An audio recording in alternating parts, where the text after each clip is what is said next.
Good morning, students. I am Sai sir with your English classes. How are you, beta? Students, our next poem is The Voice of Rain. जो हमारी अगली poem है वो the voice of रैन यानी बारिश की आवाज़। और इससे पहले we have completed 2 poems, a photography and second है हमारी फोटोग्राफी हम कंप्लीट कर चुके हैं द लेबन टॉप। आई होप कि आपको समझ आ गई होगी। We have total 5 poems in this section, in the poetry section. In this book we have already completed their 8 chapters. So today we have start the new poem The Voice of Rain.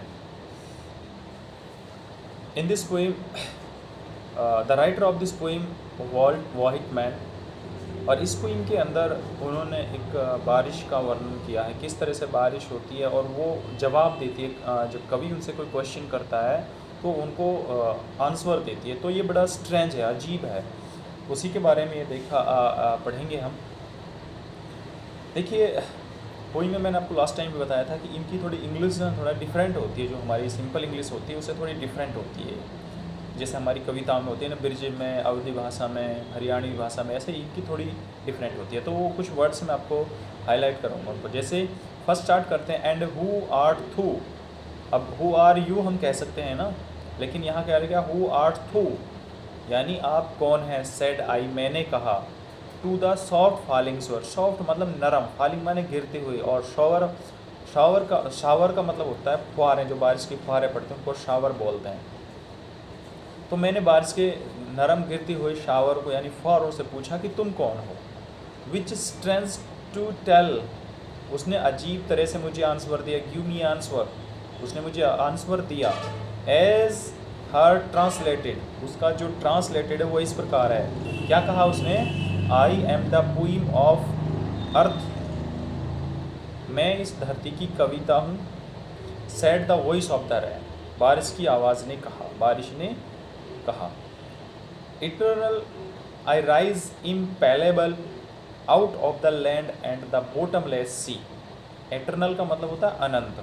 वो कह रहा कि मैं एक दुर्गम यहाँ से उठती हूँ, अनंत क्षेत्र से उठती हूँ। राइज ऊपर की तरफ यानी दुर्गम क्षेत्र की तरफ, आउट ऑफ द लैंड इस पृथ्वी से, एंड द बॉटमलेस सी और जिसका बॉटमलेस यानी जिसका तलहटी ना हो, उस समुद्र से। अपवर्ड टू हेवन वेंस, और ऊपर जाता हूँ। हेवंस यानी जन्नत, स्वर्ग, उधर जाती हूँ। वैग्यूली फॉर्म्ड, और वहाँ धुंधली हो जाती हूँ, धुंधले रूप में। L together change and yet the same, और मैं अपना जो है रूप चेंज कर लेती हूँ। And the same I descended to lava the droughts, और तब मैं उतरती हूँ। डिसेंडेड इन उतरती हूँ, टू लावा द ड्रॉट्स यानी जो सूखे हुए पत्ते हैं या जो कुछ भी है उसको नहाने के लिए। Atomise dust layer of the globe, इस पृथ्वी के ऊपर जो सूखी हुई परत हैं उन सब चीज़ को भिगोने के लिए यानी नहाने के लिए मैं वापस उतरती हूँ। And all that in them without me were seeds only latent unborn, वो कह रहा कि ये सब चीज़ें जो बीज वगैरह धरती के ऊपर पड़े हुए हैं ये मेरे बगैर एक खाली बीज ही रह जाएंगे, और अव्यक्त यानी कभी व्यक्त नहीं हो पाएंगे, और अनबॉर्न यानी कभी जन्म नहीं ले पाएंगे। And for your by day and night I give back life to my own reasons, वो कह रहा है कि मैं हमेशा रात दिन इनको जिंदगी देती हूँ। I give life to my own origins and make pure and beautify, और इसको शुद्ध और सुंदर बनाती हूँ। For song issuing from its birth place, बिल्कुल सेम ऐसे जैसे कि जो सॉन्ग होता है वो किसी के दिल से निकलता है, उसका जो बर्थ प्लेस होता है। आफ्टर फुलफिलमेंट वॉन्डरिंग, और आस पास कितने लोगों के दिलों पर घूमते हुए वापस वहीं आ जाता है। Rocked and unrocked duly with love returns, यानी प्यार भरे उससे वो वापस उसी के पास आ जाता है। तो ये पोइम थी हमारी।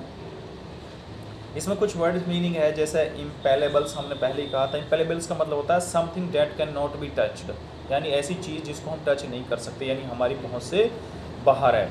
दूसरा लावा, लावा का मतलब होता है वास यानी पथ। एटोमाइज यानी टिनी पार्टिकल्स, छोटे छोटे जो टुकड़े होते हैं, बहुत लेटेंट होता, हाइडन जो अभी भी छुपा हुआ है, जैसे बीज उन्होंने यूज़ किया था, बीज जो है लेटेंट है, यानी वो छुपे ही रह जाएंगे, अगर बारिश नहीं होगी तो वो अनबोर्न ही रह जाएंगे। तो बेटा ये पोइम थी हमारी इसमें। फिर क्वेश्चन आंसर देख लेना, जो प्रॉब्लम है आप मुझसे पूछ लेना, ठीक है।